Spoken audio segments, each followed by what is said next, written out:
दिल्ली स्थित हरियाणा भवन आज सियासी हलचल का केंद्र बना रहा, जहां हरियाणा बीजेपी कोर ग्रुप की बेहद ही महत्वपूर्ण बैठक संपन्न हुई।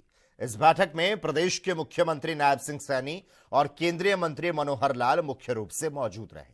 बैठक का मुख्य एजेंडा राज्य की मौजूदा राजनीतिक स्थिति और आगामी संगठनात्मक बदलाव पर चर्चा करना था।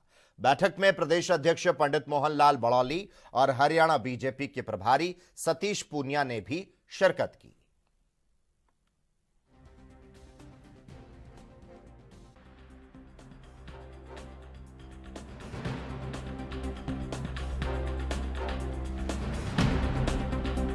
हरियाणा प्रदेश की कोर कमेटी की ये मीटिंग थी।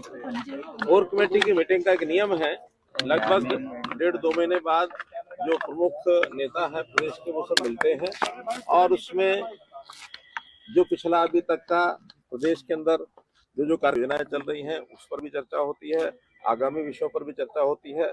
कोई कोर कमेटी में निर्णय नहीं होते हैं और नई निर्णय करने का कोई कोर कमेटी को अधिकार होता है। केवल चीजों को एनालिसिस किया जाता है, उसका विश्लेषण किया जाता है। हाँ, इस बार चूंकि बजट अब आने वाला है तो मुख्यमंत्री जी ने बताया है कि बहुत से वर्गों से बहुत से स्थानों पर जाकर बजट के संबंध में कुछ बातचीत आई है, सुझाव आया है और कुछ कार्यक्रमों की भी चर्चा हुई। जैसे अटल जी का ये शताब्दी वर्ष जैसे चल रहा है उस संबंध में क्या क्या कार्यक्रम हुए, इसी प्रकार से आत्मनिर्भर भारत उस नाते से कार्यक्रमों की ये भी चर्चा हुई है, क्या कार्यक्रम हो गए, क्या आगे होने वाले हैं। 12 जनवरी को जो इस समय वर्तमान में राष्ट्रीय अध्यक्ष जो हमारे बने हैं कार्यकारी राष्ट्रीय अध्यक्ष नितिन नवीन जी, उनका एक दिन का दौरा गुरुग्राम में है।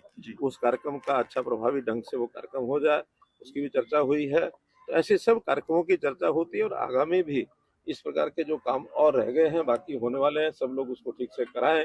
कहीं कहीं चुनाव का जैसे विषय 3 कारपोरेशन के चुनाव आने वाले हैं, कभी भी घोषित हो सकते हैं, जिसमें सोनीपत है, अंबाला है और पंचकुला है।